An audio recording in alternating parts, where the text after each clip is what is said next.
Selamat pagi, siang, atau sore bagi rekan-rekan yang sudah nonton video ini. Kali ini saya akan mempresentasikan tugas ketiga dari mata kuliah administrasi jaringan.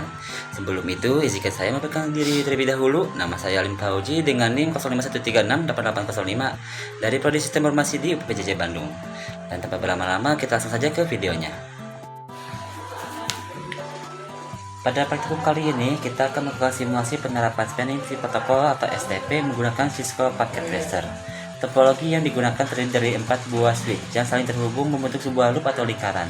Selain itu, terdapat 2 buah komputer yaitu PC0 dan PC1 yang masing-masing diberikan alamat IP 192.168.10.5 dan 192.168.10.10 dalam satu jaringan.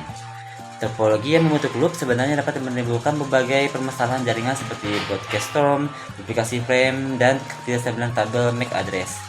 Untuk mengatasi masalah tersebut, switch Cisco secara otomatis menjalankan Spanning Tree Protocol atau STP. STP bekerja dengan memilih satu switch sebagai root bridge dan menentukan jalur terbaik untuk komunikasi data. Jalur yang tidak diperlukan akan diblokir sehingga tidak terjadi loop pada jaringan. Pada hasil simulasi terlihat bahwa salah satu port antara switch berubah 100 menjadi blocking yang ditandai dengan warnanya menjadi oranye. Hal ini ditunjukkan bahwa STP telah berhasil memutus jalur redundan dan mencegah terjadinya loop. Selanjutnya dilakukan pengujian konektivitas menggunakan perintah ping antara PC1 dan PC0. Hasil pengujian menunjukkan bahwa kedua perangkat tetap dapat saling berkomunikasi dengan baik.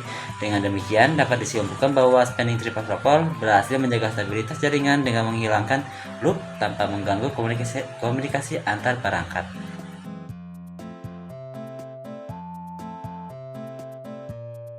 Pada tahap ini dilakukan verifikasi Spanning Tree Protocol menggunakan perintah show Spanning Tree pada setiap switch untuk menentukan root bridge dan status port pada jaringan. Berdasarkan hasil verifikasi, diketahui bahwa switch 3 merupakan root bridge karena memiliki nilai root ID dan bridge ID yang sama, serta terdapat keterangan this bridge is the root. Sementara itu, untuk switch 1 dan switch 2 berperan sebagai non-root bridge karena menggunakan switch 3 sebagai acuan dalam proses perhitungan jalur STP. Selanjutnya, dilakukan pemeriksaan terhadap status port. Hasil pengamatan menunjukkan bahwa terdapat port yang berada pada status blocking. Port tersebut diblokir secara otomatis oleh STP untuk mencegah terjadinya loop pada jaringan yang dapat menyebabkan gangguan komunikasi data. Untuk menguji fungsi redundansi STP, dilakukan simulasi pemutusan koneksi antara switch 1 dan switch 3. Pada kondisi normal, lalu lintas pada data dari PC0 menuju PC1 melewati jalur switch 1, switch 3, dan switch 0.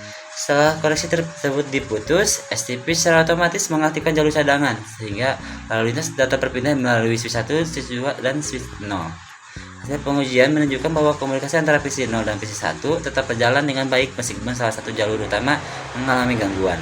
Dengan demikian dapat disimpulkan bahwa Spanning Tree Protocol berhasil mencegah terjadinya loop sekaligus menyediakan mekanisme pemulihan jalur secara otomatis untuk menjaga keandalan jaringan.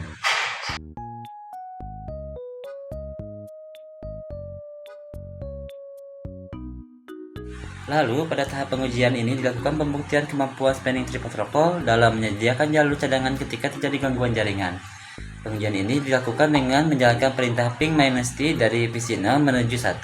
Perintah ini digunakan untuk mengirim paket secara terus-menerus sehingga perubahan kondisi koneksi dapat diamati secara langsung.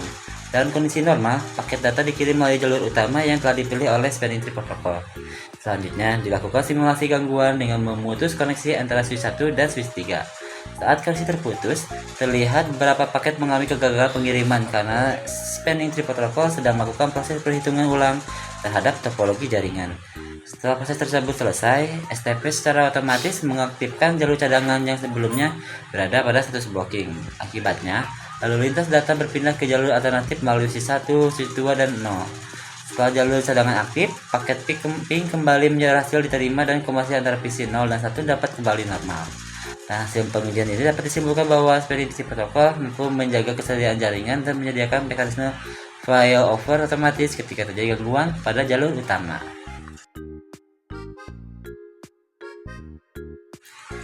Sekian dari saya, mohon maaf apabila terdapat banyak kesalahan baik dari cara saya menyampaikan ataupun dengan apa yang saya sampaikan. Terima kasih sudah nonton sampai akhir, sampai jumpa di lain kesempatan. Terima kasih.